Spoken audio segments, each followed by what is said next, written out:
Rain fell mercilessly on the cemetery as I stood frozen, staring at my son Michael's casket being lowered into the ground. The hollow sound of water hitting the polished wood seemed to echo the emptiness spreading through my chest. At 66, I never imagined I would outlive my only child. Scarlett, I barely registered my husband Richard's voice beside me. After 35 years of marriage, I could sense something different in his tone, a coldness I'd never heard before, not even during our worst arguments. "We need to talk," he said, his hand gripping my elbow with unusual firmness. The mourners had begun to disperse, black umbrellas bobbing away like crows taking flight. My sister Jane lingered nearby, her concerned eyes fixed on us, but Richard steered me toward our car, away from anyone who might overhear. "This seems inappropriate," I whispered, my voice raw from days of crying. "We've just buried our son." "That's precisely why this is the perfect time," he replied, his voice eerily calm as he reached into his suit jacket. The rain pounded against the car windows as Richard handed me a manila envelope. My hands trembled as I opened it, the paper inside almost slipping from my grasp. Divorce papers. My name was already filled in. I looked up at him, searching for any sign of the man I'd spent most of my life with. His face was impassive, almost smug. The wrinkles around his eyes that once creased when he laughed now seemed like harsh lines carved by a different person altogether. "What is this?" I asked, though the answer was painfully obvious. Richard's lips curved into what I could only describe as a smile. "Now that Michael is gone, nothing ties me to you anymore. I'm taking over his business, and his house legally belongs to me now." The words hit me like physical blows. Our son's funeral hadn't even ended, and here was my husband discarding me like an outdated appliance. "You can stay at the house until I return from my vacation," he continued, starting the car. "I'll be gone for 3 weeks. Consider it a grace period." "Vacation?" I repeated numbly. "Our son just died." He shrugged, pulling out of the cemetery without a backward glance at our son's grave. "Life goes on, Scarlett. Mine will go on without you." I stared at his profile, the face I'd woken up next to for over 3 decades. How had I missed the stranger lurking beneath the familiar features? "Why now?" I managed to ask as we drove through the rain-soaked streets. "Why today of all days?" Richard's knuckles whitened on the steering wheel. "Because I've waited long enough," his voice dropped to a near whisper. 35 years is a lifetime sentence. I've served my time. My mind raced through our years together, raising Michael, building our life, the small business we'd started that our son had eventually taken over and transformed into a successful enterprise. Had Richard been unhappy all this time? Had I been blind to his resentment? "Where will I go?" I asked, shocking myself with the smallness of my voice. "That's not my problem anymore," he replied. "You're smart. Scarlett, you'll figure something out." When we arrived home, Michael's home, where we'd moved to help him after his wife left him 3 years ago, Richard immediately went upstairs to pack. I sat in the kitchen, the divorce papers spread before me, the ticking of the clock on the wall the only sound breaking the silence. My son was dead. My husband wanted me gone. At 66, the life I'd known had crumbled within a week. That night, as Richard slept in the guest room, I lay awake staring at the ceiling. My grief for Michael was a physical pain, a hollow that seemed to consume me from within. But now another emotion began to surface, a quiet, simmering anger. I thought about the phone call I'd received just 3 days before Michael's car accident. He had sounded anxious, asking to meet me privately to discuss something important about Dad and the business. We'd planned to meet for lunch the following week, a lunch that never happened. The next morning, I watched Richard pack his suitcase into his car. He handed me a house key. "I'll be back in 3 weeks," he said flatly. "Have your things out by then." As his car disappeared down the driveway, I stood in the doorway, still wearing the robe I'd had for over a decade, the robe he'd given me for Christmas years ago. I walked slowly back into the house, my son's house, feeling like a ghost. In the kitchen, I noticed Richard had left his coffee mug in the sink. 35 years, and he still expected me to clean up after him. I picked up the mug, my thumb tracing the faded logo of our original family business. That's when I remembered the safe, Michael's safe, hidden in his office closet. The safe where he kept important documents, the safe whose combination he'd shared with me just in case, a precaution after his divorce. A quiet voice in my head whispered that I should look inside, that perhaps whatever Michael wanted to tell me might be found there. That maybe, just maybe, there was more to Richard's sudden betrayal than I understood. With trembling hands, I made my way to Michael's office. The room still smelled like him, a faint trace of the cologne I'd given him last Christmas, the last Christmas we would ever share. I slid open the closet door and pushed aside the hanging suits that Michael would never wear again. The safe was behind them, mounted to the wall. My fingers fumbled with the dial as I entered the combination. The door swung open. Inside, on top of a stack of folders, lay a sealed envelope with a single word written across it in my son's handwriting, Mom. My hands trembled as I stared at the envelope with my name written in Michael's familiar handwriting. For several moments, I couldn't bring myself to open it, afraid of what secrets my son might have kept from me. Finally, I took a deep breath and broke the seal. Inside was a letter and a small USB drive. I unfolded the pages, my heart pounding against my ribs as I began to read. Mom, if you're reading this, something has happened to me, or I finally gathered the courage to tell the truth.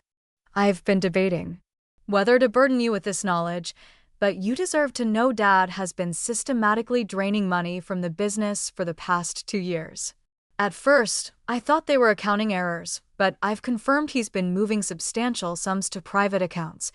I confronted him 3 months ago, and he claimed it was for a surprise retirement plan for both of you.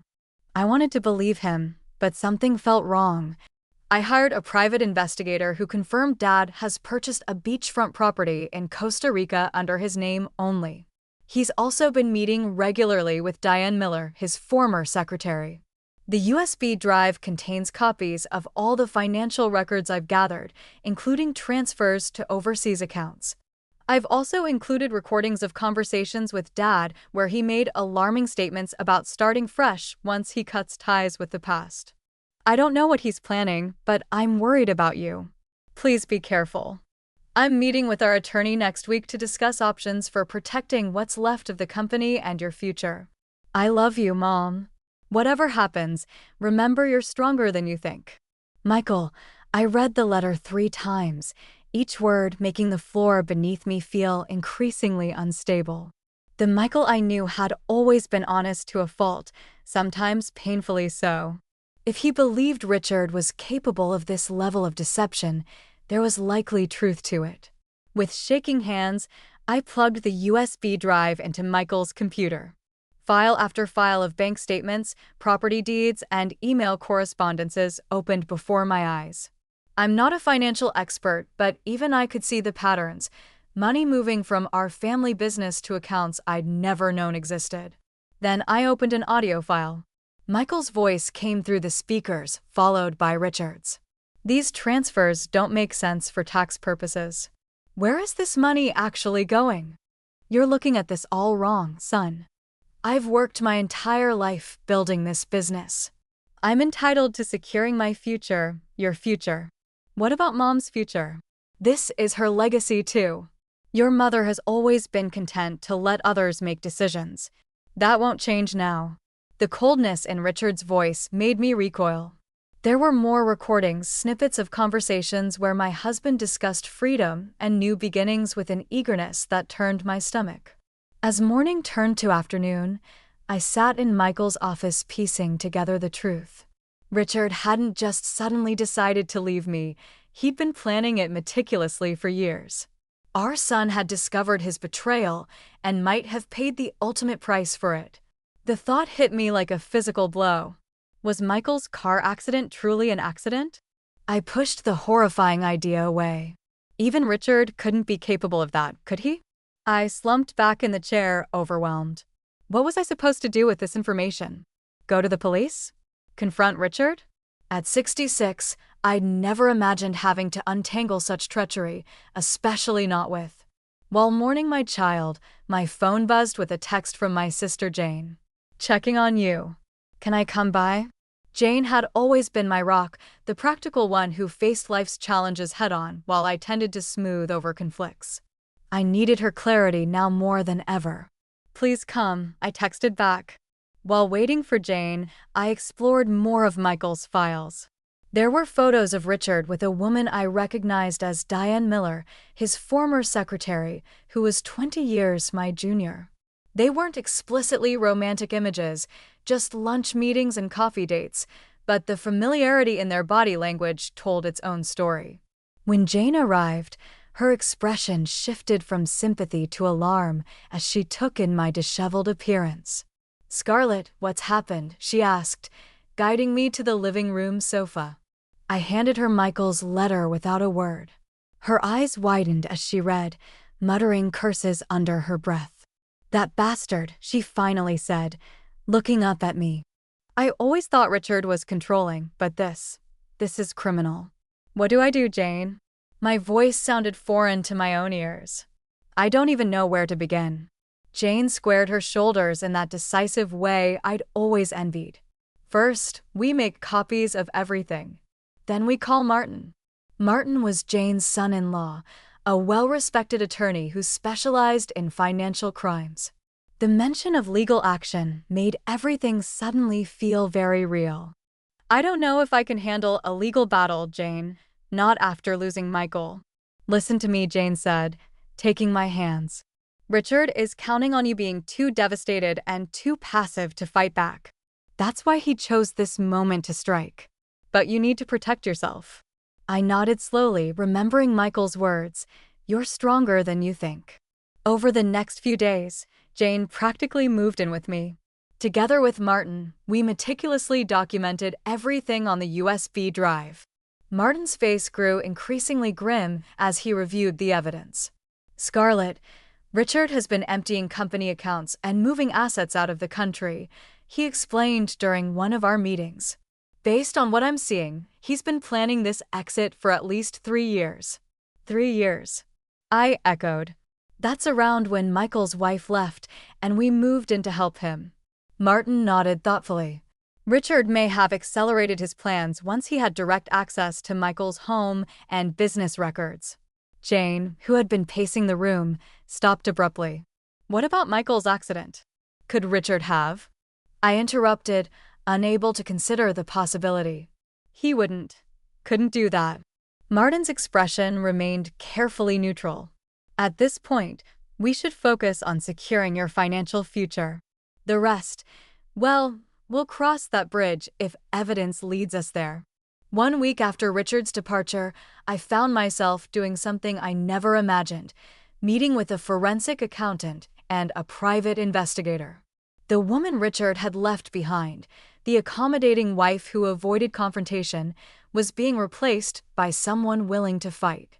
That evening, as I was sorting through some of Michael's personal belongings in his bedroom when I found a small leather journal tucked between his mattress and box spring. Inside were detailed notes about his suspicions regarding Richard, dates of unusual financial activities, and observations about Richard's behavior.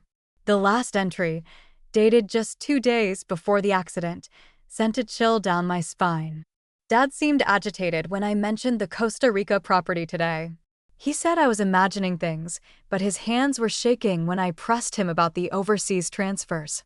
He made a strange comment. Some obstacles can't be negotiated with." I'm not sure what he meant, but something in his eyes scared me. "I'm meeting with Mom next week. She needs to know everything." I sat on the edge of Michael's bed, my son's journal clutched to my chest, a cold realization washing over me. The obstacle Richard couldn't negotiate with was Michael's discovery of his plans, and now our son was gone. My phone rang, startling me. "Number?" I answered cautiously. "Mrs. Scarlett Barrett?" A woman's voice unfamiliar. "Yes, speaking. My name is Cynthia Wells. I worked with your son at the accounting firm before he took over the family business. I think we need to talk. There's something you should know about your husband and your son's accident." My breath caught in my throat. What about my son's accident? Her voice dropped to almost a whisper. It wasn't an accident, Barrett, and I can prove it. We shouldn't meet at your house, Cynthia Wells insisted over the phone. I don't think it's safe. Her words sent a chill through me. The idea that my own home, my son's home, might not be safe was yet another layer to this nightmare. There's a small cafe on Maple Street, Rosie's Corner, she continued. Can you meet me there tomorrow at 10 a.m.? Sit in the back booth near the emergency exit. After agreeing, I hung up and immediately called Jane. Her practical voice was my anchor in the storm. I'm coming with you, she declared after I explained the call. And I'm bringing Martin. This is beyond suspicious. That night, sleep eluded me. I lay awake, watching shadows crawl across the ceiling, my mind racing between grief for Michael and terror at what I might learn tomorrow. Had Richard, the man who'd slept beside me for 35 years, the father of my child, actually been capable of murder? The next morning, Jane picked me up early. She'd aged well into her 70s, her silver hair cut in a practical bob, her movements still decisive. She took one look at my face and pulled me into a fierce hug. One step at a time, Liz, she murmured. Whatever we learned today, you're not alone. Rosie's Corner was a cozy establishment that had been a fixture in our community for decades. I'd celebrated birthdays there, had countless coffees with friends, and once, long ago, Richard had proposed to me in that very cafe. The memory felt like it belonged to another woman's life. We arrived early. Martin, Jane's son-in-law, was already waiting outside, tall and distinguished in his navy suit. It gave me a sense of protection I desperately needed. I'll order coffees and sit at a nearby table, he said, after we entered close enough to hear, but not so close as to make her nervous. Jane and I slid into the back booth. My hands wouldn't stop trembling, so I clasped them around a mug of tea, hoping the warmth would steady them. At precisely 10 a.m., a slim woman in her 30s with auburn hair pulled into a tight bun approached our table.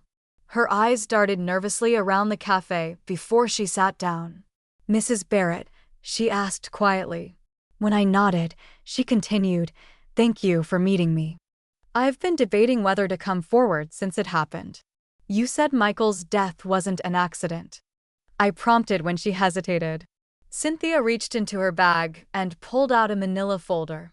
I was Michael's assistant at the accounting firm for 3 years before he left to take over your family business. He trusted me, which is why he reached out when he found irregularities. She slid the folder across the table. Inside were more financial documents, but also something I hadn't seen before, photographs of Michael's car after the accident. Michael asked me to keep copies of everything in case something happened to his records, she explained. But it's not just the financial evidence that's concerning.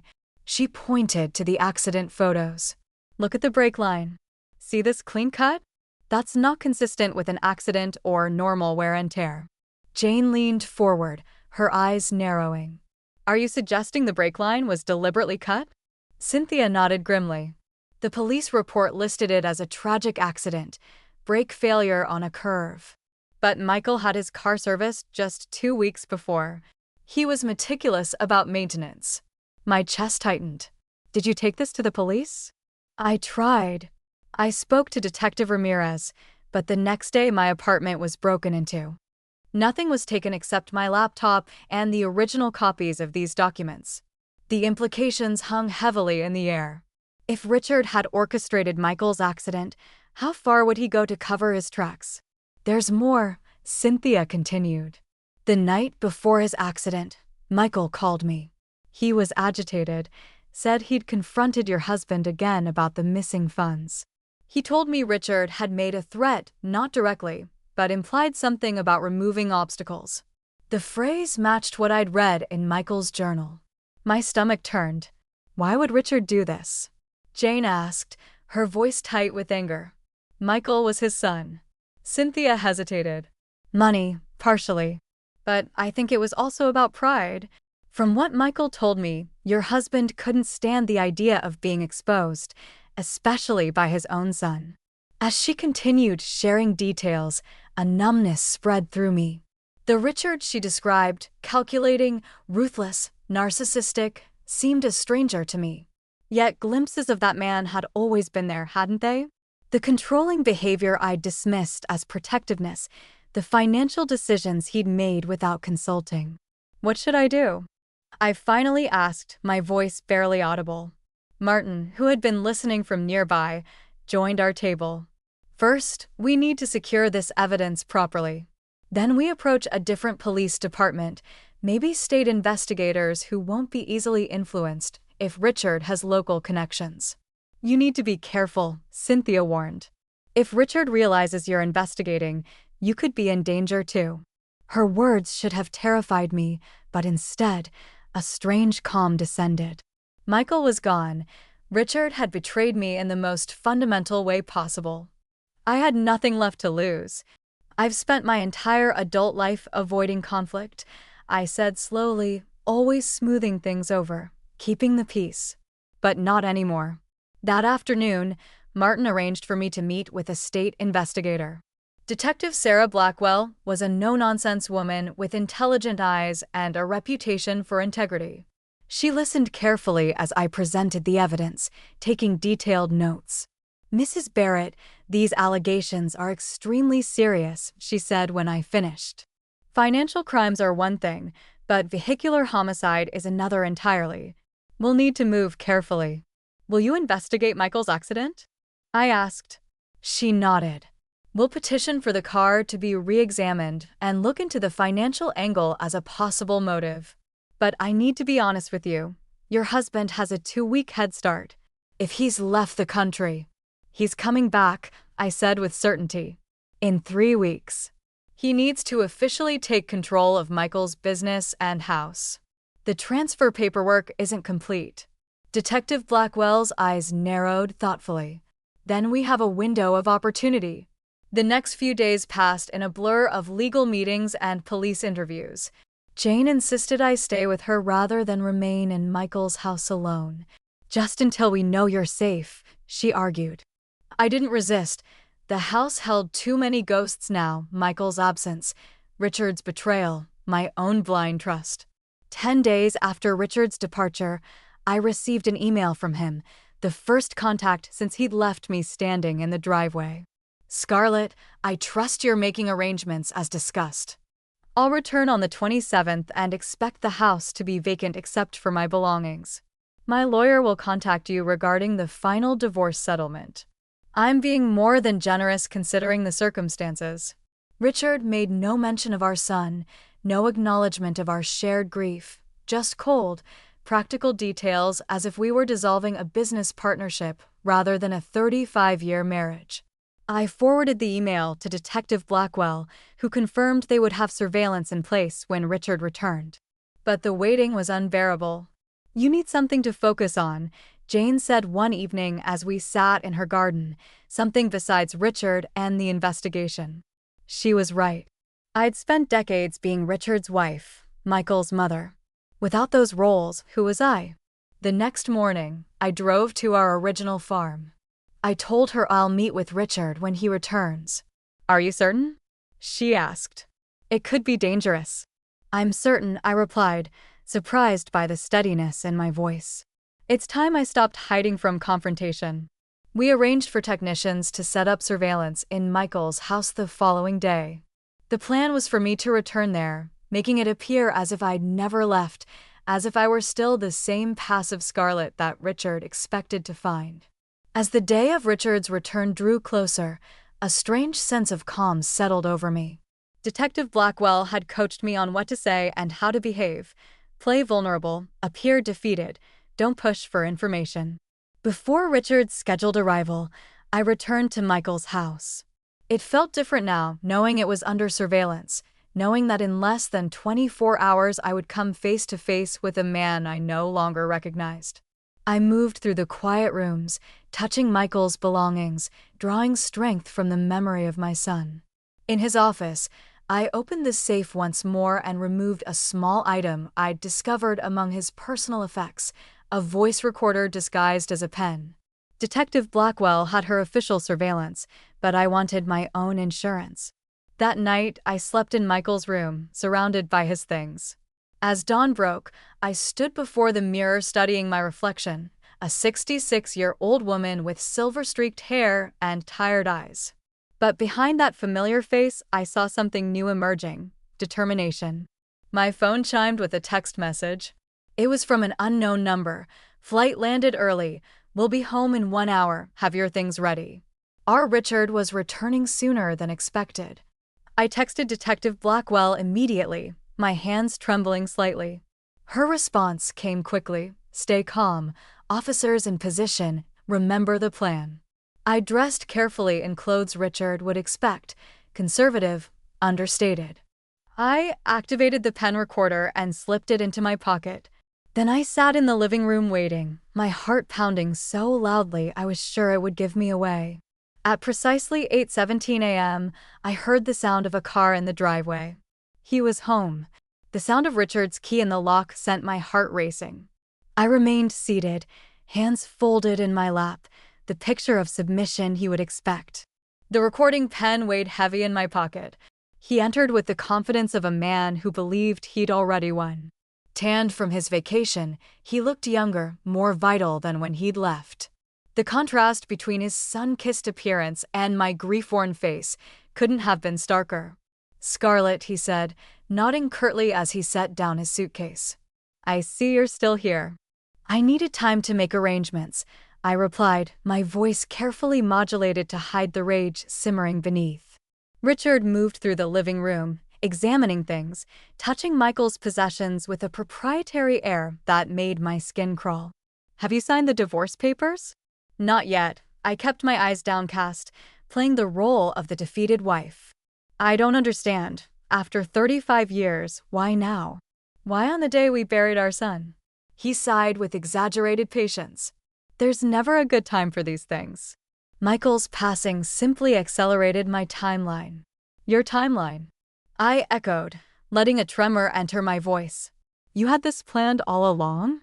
Richard poured himself a drink from Michael's bar, his movements casual and unhurried. "Let's just say I've been considering my options for some time now." "About your departure? Did those options include hurting Michael?" The question slipped out before I could stop it. His hand paused midair, the glass halfway to his lips.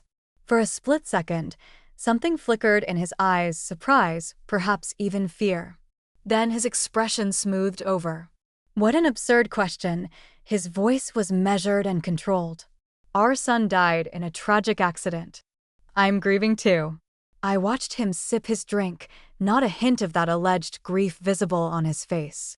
"Michael told me he was concerned about the business finances. He wanted to meet with me about it." Richard's jaw tightened almost imperceptibly. Michael always was overly cautious. There was nothing to be concerned about. "Then why move funds to Panama?" I asked quietly. The glass froze at his lips. Slowly, he lowered it, his eyes hardening as they met mine. "What exactly are you implying?" "I found Michael's records," I said, my heart pounding so loudly I was sure he could hear it. "The transfers, the Costa Rica property, the meetings with Diane." Richard set his glass down with deliberate care. "You've been going through my things." "Michael's things," I corrected. "He kept copies of everything, including records of your conversations where you talked about moving obstacles." He laughed, but the sound lacked humor. "You're confused, Scarlett. Grief has clouded your judgment." The brake line on Michael's car was cut. I kept my voice steady, watching his reaction closely. It wasn't an accident. For the first time, Richard looked genuinely unsettled. He glanced toward the windows, then back at me. "That's a serious accusation." "It's not an accusation, it's a fact. The police are reinvestigating." "The police?" His voice rose slightly. "You've been talking to the police?" I nodded, feeling a strange power in the fear that flashed across his face. "They're very interested in the financial records too. The timing of the transfers, especially those that happened right after Michael's death." Richard's composure cracked. He slammed his glass down, amber liquid sloshing over the edges. You have no idea what you're doing. No idea who you're dealing with. I think I do, I replied, standing up slowly. I'm dealing with a man who's spent decades pretending to be someone he wasn't. A man who valued money and control over his own family.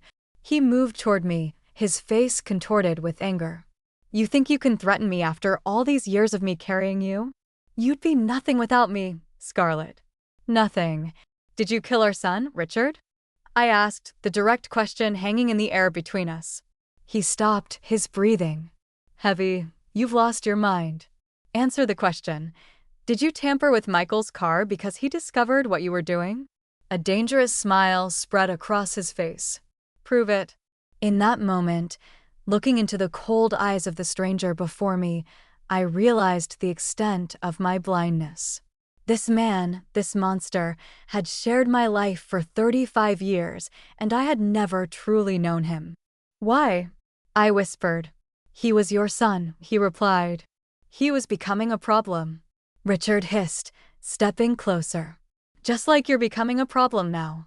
I backed away instinctively. The police know I'm here, Richard. Detective Blackwell is expecting my call. He laughed.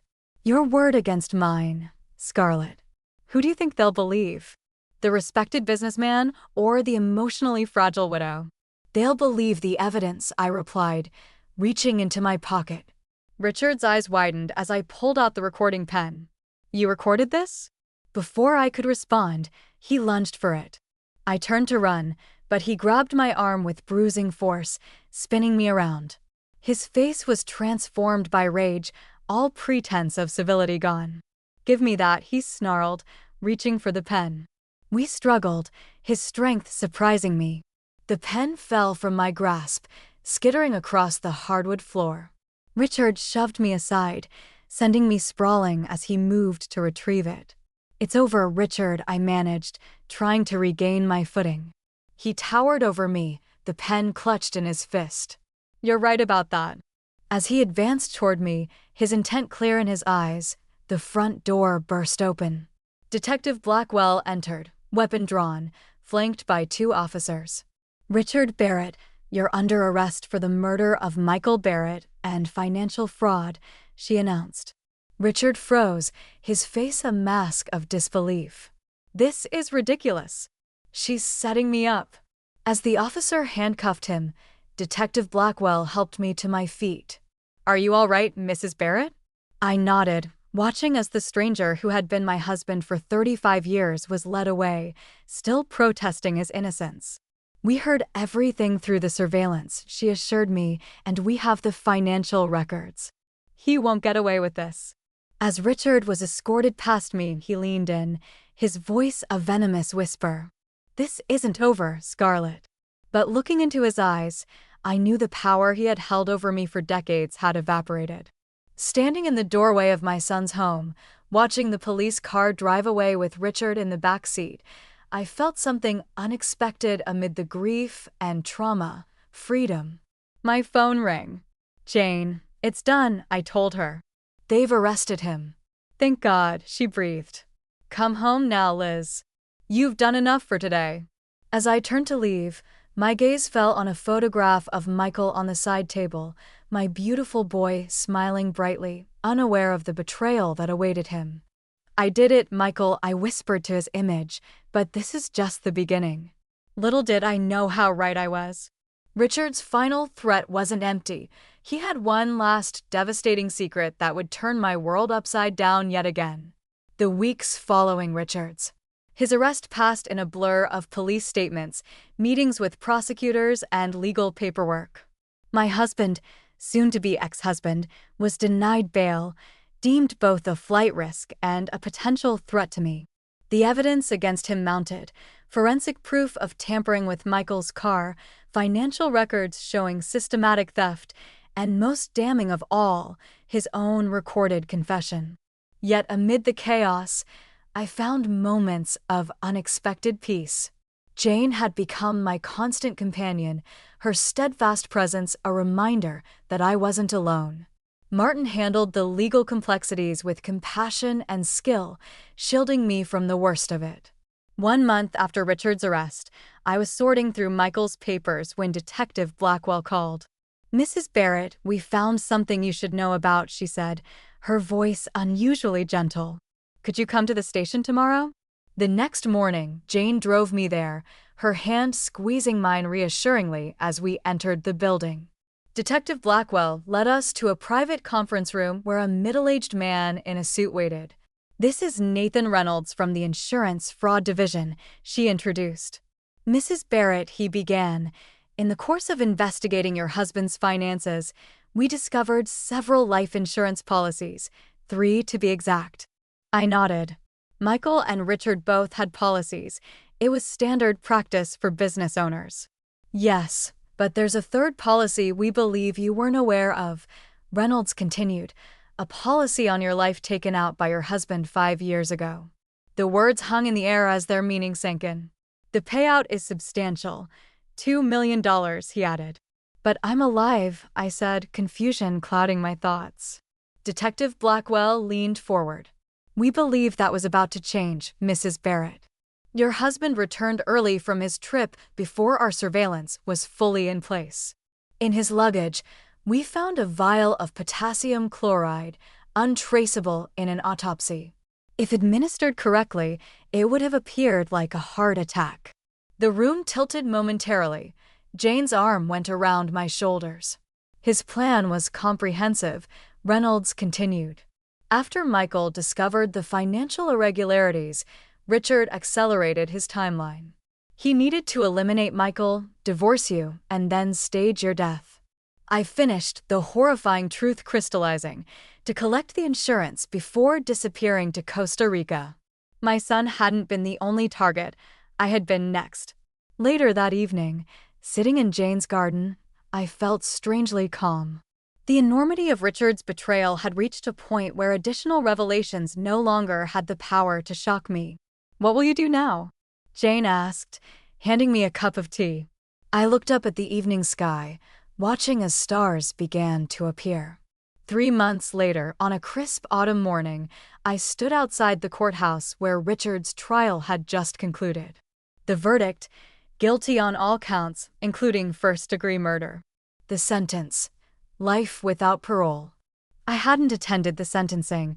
I didn't need to see Richard's face again, or hear his voice instead. I'd chosen to spend the day at the community college, where I was now taking courses in interior design. At 66, I was the oldest student in most of my classes, but I found an unexpected joy in learning again. My first project, redesigning a community center for domestic violence survivors, had received the highest grade in the class.